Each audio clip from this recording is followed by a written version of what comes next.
Seleção da Palavra de Deus. Introdução ao livro de 2 Samuel. 2 Samuel registra somente o reinado de Davi, um período de 40 anos, cerca do ano 1010 a 970 a.C. Este livro nos mostra que a obediência à aliança feita com Deus resulta em bênçãos divinas, enquanto o desprezo pela lei de Deus resulta em maldições e castigos. 2 Samuel, capítulo 1. Quando Davi soube da morte de Saul e Jonatas na batalha contra os filisteus, Davi rasgou suas vestes, e os homens que estavam com ele fizeram o mesmo, e se lamentaram, chorando e jejuando até o fim da tarde, por Saul e por seu filho Jonatas, pelo exército do Senhor e pelo povo de Israel, porque muitos haviam sido mortos à espada. Davi lamenta-se por Saul e Jonatas. Saul e Jonatas, muito amados, nem na vida nem na morte foram separados. Como caíram os guerreiros no meio da batalha. Chorem por Saul, ó filhas de Israel. Jonatas está morto sobre os montes de Israel. Como estou triste por você, Jonatas, meu irmão. Como eu lhe queria bem, sua amizade era para mim mais preciosa que o amor das mulheres. Capítulo 2. Davi é ungido rei de Judá. Davi perguntou ao Senhor: devo ir para uma das cidades de Judá? O Senhor respondeu que sim. E Davi perguntou: para qual delas? Para Hebrom, respondeu o Senhor. Então os homens de Judá foram a Hebrom, e ali ungiram Davi, rei da tribo de Judá. O Senhor os abençoe pelo seu ato de lealdade, dando sepultura a Saul, seu rei. Seja o Senhor leal e fiel para com vocês, homens de Jabes de Gileade. Também eu firmarei minha amizade com vocês por terem feito essa boa ação. E foi ungido rei pela tribo de Judá. Isbosete é proclamado rei de Israel. Enquanto isso, Abner, filho de Ner, comandante do exército de Saul, levou Isbosete, filho de Saul, a Maanaim, onde o proclamou rei sobre todo Israel. Isbosete reinou 2 anos. Entretanto, a tribo de Judá seguia Davi, que o governou em Hebrom por 7 anos e 6 meses. A guerra entre Judá e Israel. Abner, filho de Ner, e os soldados de Isbosete marcharam para Gibeon. E atravessaram o açude para enfrentarem os soldados aliados de Davi. Houve então uma violenta batalha naquele dia, e Abner e os soldados de Israel foram derrotados pelos soldados de Davi.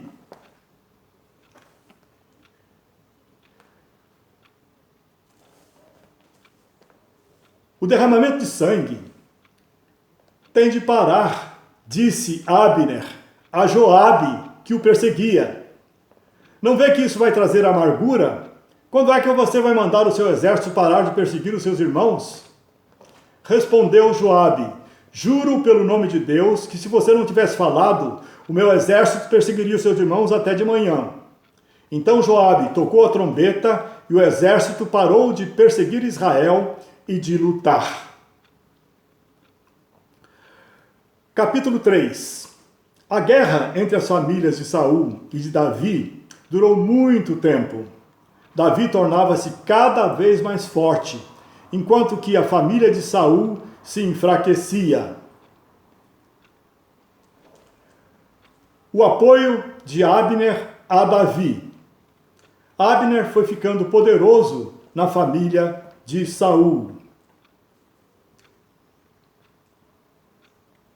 E disse a Isbosete: que Deus me castigue com todo rigor se eu não fizer por Davi o que o Senhor lhe prometeu sob juramento, tirar o reino da família de Saul e estabelecer o trono de Davi sobre Israel e Judá. Então Abner enviou mensageiros a Davi com esta proposta: a quem pertence essa terra?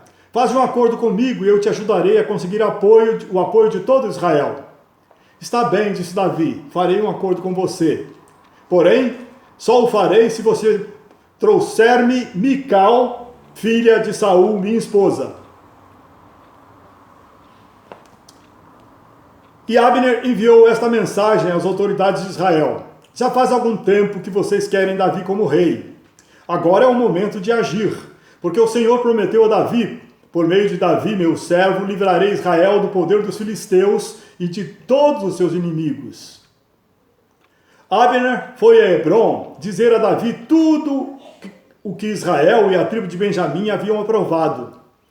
Quando Abner, acompanhado de 20 homens, apresentou-se a Davi em Hebrom, este ofereceu um banquete para ele e para os homens que o acompanhavam.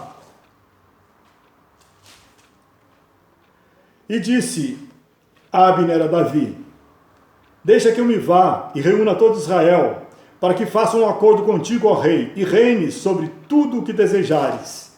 Davi o deixou ir e ele se foi em paz. Saindo da presença de Davi, Joabe, traiçoeiramente, enviou mensageiros atrás de Abner, e eles o trouxeram de volta desde a cisterna de Sirá. Mas Davi não ficou sabendo nada disso.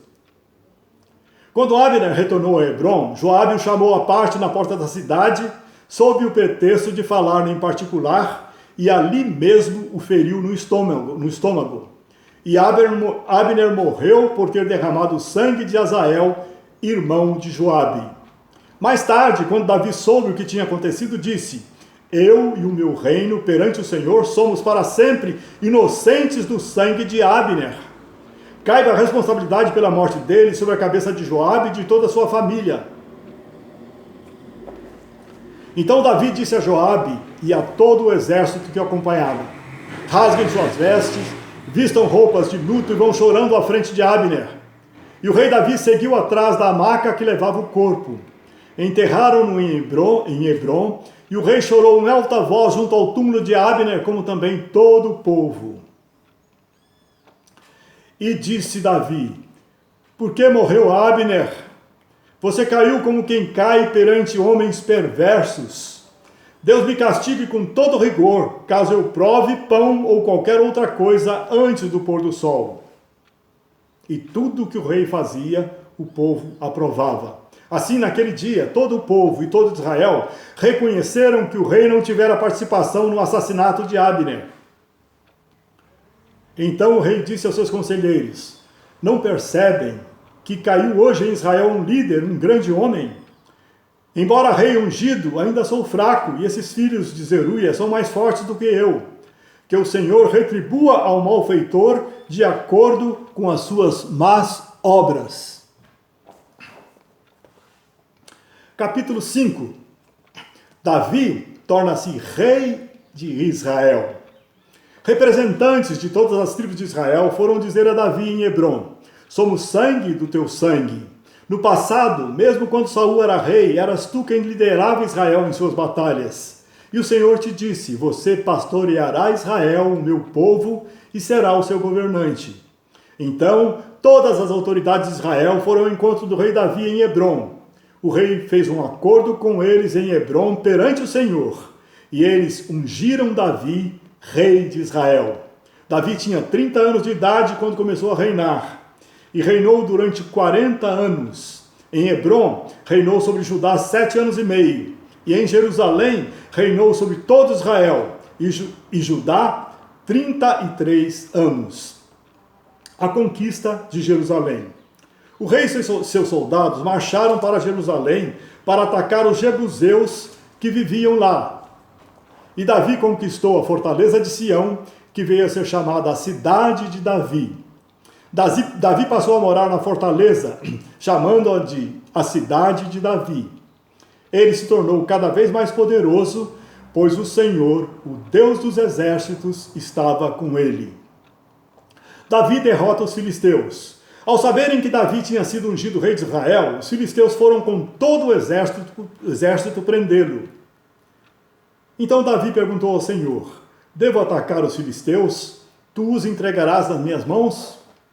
E o Senhor lhe respondeu: vá, eu os entregarei nas suas mãos. Então Davi os derrotou e disse: pelas minhas mãos o Senhor destruiu os inimigos diante de mim. Mais umas vezes os filisteus marcharam e se espalharam pelo vale de Refaim. Então Davi consultou o Senhor de novo, que ele respondeu: não ataque pela frente, mas dê a volta por trás deles e ataque-os em frente das amoreiras. Assim que você ouvir um som de passos por cima das amoreiras, saia rapidamente, pois será esse o sinal de que o Senhor saiu à sua frente para ferir o exército filisteu. Davi derrotou o exército dos filisteus. Capítulo 6. A arca é levada para Jerusalém. Davi ordenou que levassem a arca de Deus para a cidade de Davi. Davi, vestindo o colete sacerdotal de linho, foi dançando com todas as suas forças perante o Senhor, enquanto ele e todos os israelitas levavam a arca do Senhor ao som de gritos de alegria e de trombetas. Eles trouxeram a arca do Senhor e a colocaram na tenda que Davi lhe havia preparado. E Davi ofereceu holocaustos e sacrifícios de comunhão perante o Senhor. Ele abençoou o povo em nome do Senhor dos Exércitos. A promessa de Deus a Davi. O rei Davi já morava em seu palácio, e o Senhor lhe dera descanso de todos os seus inimigos ao redor. Certo dia, ele disse ao profeta Natã: aqui estou eu, morando num palácio de cedro, enquanto a arca de Deus permanece numa simples tenda. E naquela mesma noite, o Senhor falou a Natã: vá dizer a meu servo Davi que assim diz o Senhor: você construirá uma casa para eu morar? Saiba que eu, o Senhor, lhe estabelecerei uma dinastia. Quando a sua vida chegar ao fim e você descansar com seus antepassados, escolherei um dos seus filhos para sucedê-lo. Será ele que construirá um templo em honra ao meu nome, e eu firmarei o trono dele para sempre. Eu serei seu pai, e ele será meu filho. Quanto a você, sua dinastia e seu reino permanecerão para sempre diante de mim. A oração de Davi. Então o rei Davi entrou no tabernáculo, assentou-se diante do Senhor e orou: quem sou eu, ó soberano Senhor? E o que é a minha família para que me trouxesses a este ponto? E como se isso não bastasse para ti, ó soberano Senhor, também falaste sobre o futuro da família deste teu servo. Quão grande és tu, ó soberano Senhor! Não há ninguém como tu, nem há outro Deus além de ti. E quem é como Israel, o teu povo, a única nação da terra que tu, ó Deus, resgataste, para delas fazerem um povo para ti mesmo, e assim tornaste o teu nome famoso. Tu mesmo fizeste de Israel o teu povo particular para sempre, e tu, ó Senhor, te tornaste o seu Deus. Agora, Senhor Deus, confirma para sempre a promessa que fizeste a respeito de teu servo e da sua descendência. Faze conforme prometeste, para que o teu nome seja engrandecido para sempre. Ó soberano Senhor, tu és Deus. Tuas palavras são verdadeiras, e tu fizeste esta boa promessa a teu servo. Agora, por tua bondade, abençoa a família do teu servo, para que ela continue para sempre na tua presença. E abençoada por ti, bendita será para sempre a família do teu servo.